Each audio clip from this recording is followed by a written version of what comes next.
महानुभावों, जो आज से तत्वार्थ सूत्र का 9वां अध्याय शुरू होगा। 9वां अध्याय में संवर और निर्जरा इन दो तत्वों का वर्णन किया है, इसलिए ये अध्याय थोड़ा बड़ा भी है और इसमें सूत्र भी बहुत बड़े बड़े हैं और अच्छी तरह से सब समझ लेंगे। पहला सूत्र है आश्रव निरोधाः संवराः। संवर का क्या है? संवर आश्रव का निरोध करना संवर है। आश्रव तो आपको बताया गया है कि 6वां अध्याय 7वां अध्याय में आश्रव अर्थात कर्मों का आने का द्वार, कर्म किस किस भाव से कर्म आते हैं, इसके बारे में 6वां और 7वां अध्याय में वर्णन हो गया। और 8वां अध्याय में जो कर्म आए थे वो आत्मा के साथ ज्ञानावरणादि रूप होकर आत्मा के साथ एक क्षेत्रावगा रूप होकर कैसे रहे ये बताया गया। अब जो कर्म आते हैं उसको रोकना और जो बंद हो गए थे उसको निकालना, अर्थात कर्म को रोकना, आने के द्वार को रोकना संवर है। और जो आया हुआ है आत्मा के साथ कर्म है उसको नाश करना, उसका नाम निर्जरा है। तो निर्जरा भी होते हैं या संवर भी होते हैं। तो प्रत्येक जीव अपने भावों से कर्म प्रकृतियों को बंद कर लेता है। मिथ्या दृष्टि है तो मिथ्यात्व के साथ अविरत भी है, प्रमाद भी है, कषाय भी है, योग भी है। तो पहला गुणस्थान में आपको बताया था बंद होते समय कितने प्रकृतियों का बंद होता है। तो पहला गुणस्थान में 16 प्रकृतियों का आश्रव होता है और 16 प्रकृति का बंध होता है। तो वो 16 प्रकृति कौन से हैं? तो आप देखिए, सबसे पहला मिथ्यात्व, नपुंसक वेद, नरकायु, नरक गति, फिर एक इंद्रिय जाति, 2 इंद्रिय जाति, 3 इंद्रिय जाति, चतुरिंद्रिय जाति, हुंडक संस्थान और अश्राम प्राप्ता श्रुपाटिका संवरण। और उसके बाद जो है नरक गत्यानुपूर्वी, क्योंकि नरक गति, नरकायु, नरक गत्यानुपूर्वी अलग अलग होते हैं। तो कोई जीव नरक जा रहा है तो उसका नरक गत्यानुपूर्वी।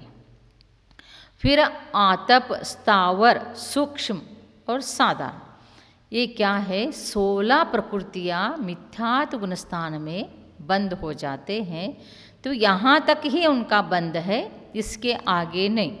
इसके आगे इसका जो ऐसे है मिथ्या दृष्टि है, अभी कर्मों का निर्जरा करने में नहीं है सक्षम, तो उसका अबंध कहा जाएगा। लेकिन जो निर्जरा करने में है, श्रेणी आरूढ़ है, तो इसका तो संवर होगा आगे आगे। तो महानुभाव, पहले गुणस्थान में जो प्रकृतियाँ हैं 16, इसका जो आगे जाके संवर होगा। और फिर दूसरे गुणस्थान में 25 प्रकृतियाँ हैं।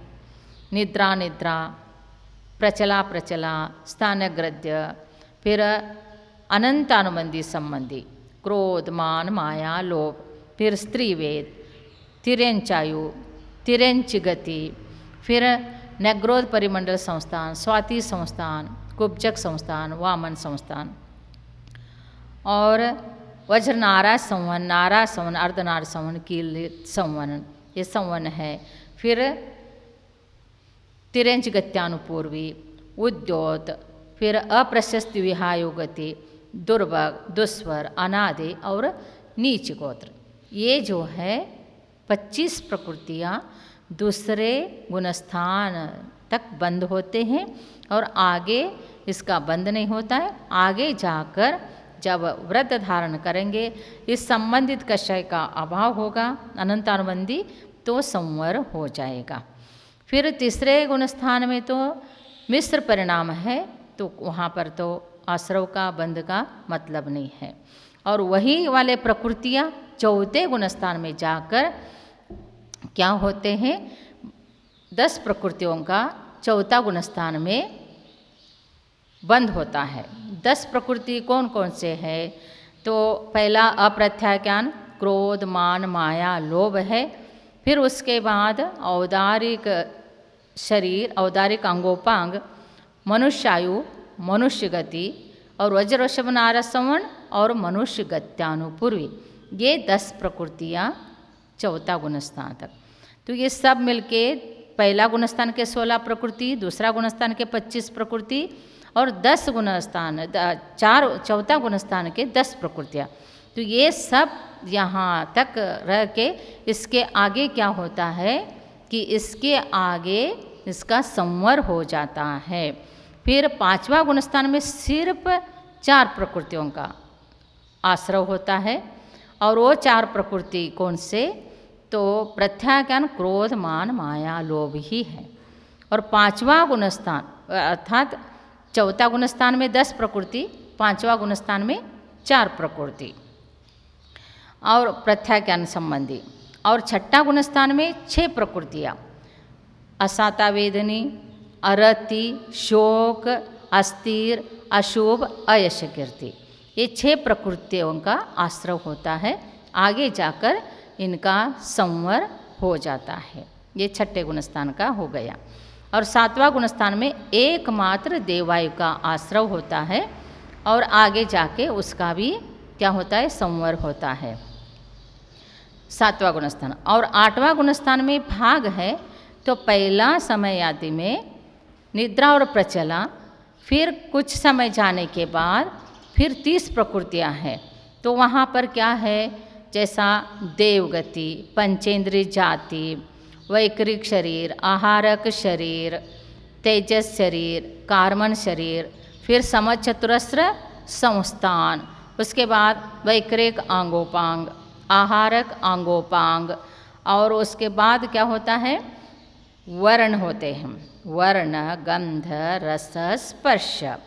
और उसके बाद जो है देवगत्यानुपूर्वी, अगुर लघु, उपघात, परघात, उच्छ्वास, फिर प्रशस्ति विहायो गति, त्रस, बादर और पर्याप्त। प्रत्येक शरीर शुभ अर्थात प्रत्येक शरीर, फिर स्थिर, शुभ, सुभग, सुस्वर, आदेय, निर्माण, तीर्थंकर, ये जो है प्रकृतियाँ बंद होते हैं यहाँ तक। और इसके आगे जाकर या आश्रव कहिए, बंद कहिए, फिर इसके आगे जाकर इसका संवर होता है। और कुछ समय के बाद फिर 4 प्रकृति 8वां गुणस्थान में ही हास्य, रति, भय और जुगुप्सा, ये सब मिलकर 30, पहला 2, फिर 30, फिर 4, तो कितना हो गए, 36 प्रकृतियाँ 8वां गुणस्थान में आश्रव हो जाते हैं। और इसका बंद भी होता है, आगे जाके इसके संवर होते हैं। ये हो गए हैं 8वां गुणस्थान। और 9वां गुणस्थान में पहला समय में पुवेद, फिर दूसरा, तीसरा, चौथा समय में ऐसे संजवरण, क्रोध, मान, माया, लोभ, ऐसे 5 प्रकृतियों का बंध और इसके आगे संवर होता है। और 10वां गुणस्थान में प्रकृतियाँ 16 है, ज्ञानावर्ण 5, दर्शनावर्ण 4, यश, कीर्ति, उच्च गोत्र और अंतराय 5।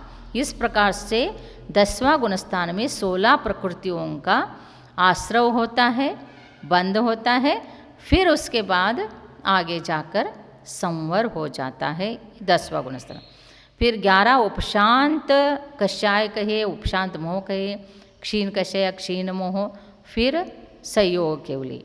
यहाँ पर एकमात्र साता वेदनी का आश्रव होता है और इसका बंद होता है और उसी का निर्जरा अर्थात संवर होके निर्जरा हो जाता है।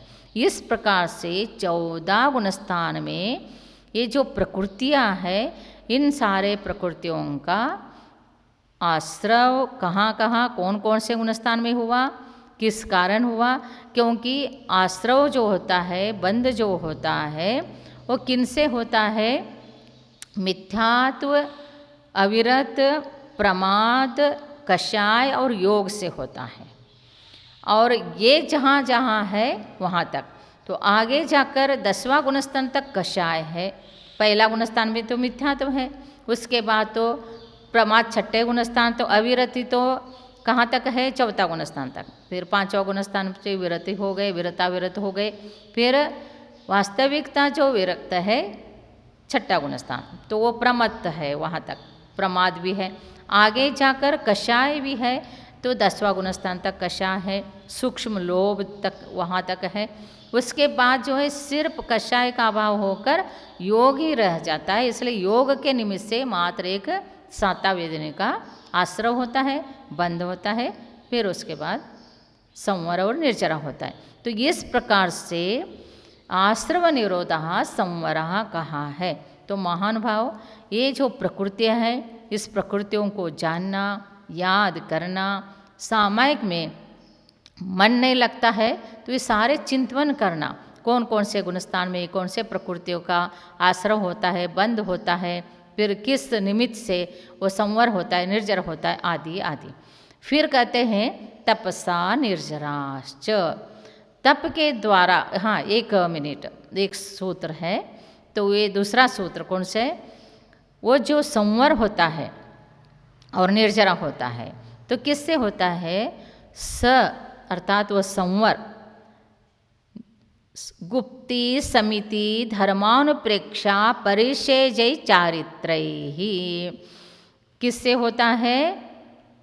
गुप्ति, 3 गुप्ति, मन गुप्ति, वचन गुप्ति, काय गुप्ति और समिति आएगा सूत्र में। तो इसे गुप्ति से, समिति, धर्म और अनुप्रेक्षा और परिशेजय से संवर और निर्जरा होते हैं। जो संवर का कारण है वही निर्जरा का कारण है। वास्तविक देखा जाए, जो कर्मों का आने का द्वार को बंद करना है ये संवर है। तो अर्थात संवर जो है सभी चीज़ में, जीव अजीव है, तो उसके बाद आश्रव है, द्रव्याश्रव, भावाश्रव और बंद है, द्रव्य बंद, भाव बंद। संवर है तो द्रव्य संवर, भाव संवर, और निर्जरा भी द्रव्य निर्जरा, भाव निर्जरा, और मोक्ष भी द्रव्य मोक्ष, भाव मोक्ष। इसको जानना जरूरी है। अर्थात जीव है तो आत्मा है, फिर आत्मा अनादिकाल से कर्मों से युक्त है। किट्ट कालिमा सही जैसा खान में सोना होता है, वैसे अनादिकाल से आत्मा के साथ कर्म है। तो जीवंगानम अनाय संबंधो, जीव और अंग अर्थात कर्म का, अजीव का संबंध अनादिकाल से है। तो उसके कारण क्या होता है? आश्रव होता है। तो आश्रव में 2 भेद है, द्रव्याश्रव और भावाश्रव। अर्थात जो कार्मन वर्गना कर्म रूप होके आ रहे वो द्रव्याश्रव है, और अंतरंग में हमारे यहाँ जो मिथ्यात्व, अविरति, प्रमाद, कषाय ये भाव है, तो ये है भावाश्रव। और उसके बाद आश्रव होने के बाद बंध होता है, तो द्रव्य बंध और भाव बंध। तो ये पुद्गल परमाणु आत्मा के साथ रहना, पुद्गल परमाणु ये द्रव्य बंध है, और आत्म प्रदेश उनके साथ मिलजुल के रहते हैं। आत्म प्रदेश का संबंध आया, आत्मा का संबंध आया, तो भाव बंध। और उसके बाद संवर भी ऐसे ही है, जो पुद्गल परमाणु कर्म रूप नहीं होने दे रहे हैं, उसको वहीं के वहीं रोक रहे। अर्थात हम कोई हाथ से नहीं करते हैं, लेकिन हमारे अंदर ऐसे गुप्ति, समिति, परिचय, जय, धर्म ये उत्पन्न हुआ, ये भाव है, तो ये हमारा भाव संवर हो गया, तो ऑटोमेटिक द्रव्य संवर हो जाता है। और निर्जरा भी ऐसे ही, जो पुद्गल परमाणु आत्मा के साथ बंद होके रह रहे हैं, तो वो निकल जाए तो ये द्रव्य निर्जरा है। और उसके लिए गुप्ति, तप आदि जो है ये भाव निर्जरा, अर्थात आत्मा का विशुद्ध परिणाम जो है ये भाव निर्जरा। और मोक्ष भी आत्मा के पास से संपूर्ण कर्म निकल जाना द्रव्य मोक्ष है।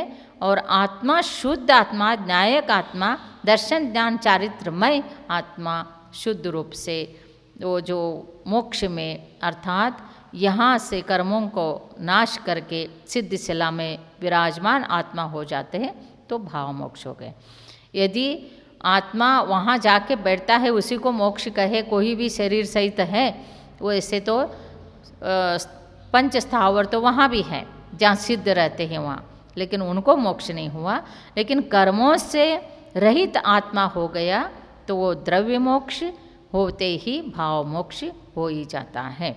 इसलिए गुप्ती, समिति, धर्म, अनुप्रेक्षा और परिचय जय ये क्या है, संवर और निर्जरा का कारण है। उसके अनुसार ही तपसा निर्जराश्च, तप और ये भी क्या है, निर्जरा के लिए कारण है। क्योंकि तपस्या करते हैं, कठोर तपस्या, तप भी आएंगे आगे, तो जो तप के द्वारा कर्म निकल जाते हैं, जितना जैसा केमिकल से फलों को जल्दी पकाते, वो पेड़ में रह के पक जाते हैं तो 15 दिन 20 दिन लग जाता है। लेकिन केमिकल का पका हुआ नहीं खाना चाहिए, ऑर्गेनिक ही खाना चाहिए, शुद्ध ही खाना चाहिए। लेकिन मैं एक उदाहरण दे रही, या तो केमिकल को छोड़ के पकने की बात करें मैं, कि जैसा पेड़ में रहे तो और टाइम लग जाता, लेकिन पकने का जो योग्यता आ गए हैं और उसको आप ला के जो पकाते हैं अंदर, और कोई घास आदि में जैसा आम वगैरह रखते हैं, पकाते हैं, तो उससे जल्दी पक जाता है। जो 8 दिन में पकने वाले थे वो 3 दिन में ही पक गए। तो उसी प्रकार से जो बाद में कर्म आके खिर जाने वाले थे वो तप के द्वारा जल्दी जल्दी आके कर्म खिर जाते हैं, उसको कहते हैं तपसा निर्जरा से। इसलिए तप करते हैं। तप्यते इति तपाहा, तपन अर्थात शरीर को जो तपाते हैं। क्यों तपाते हैं? शरीर को कष्ट देने के लिए नहीं, कर्मों का निर्जरा करने के लिए।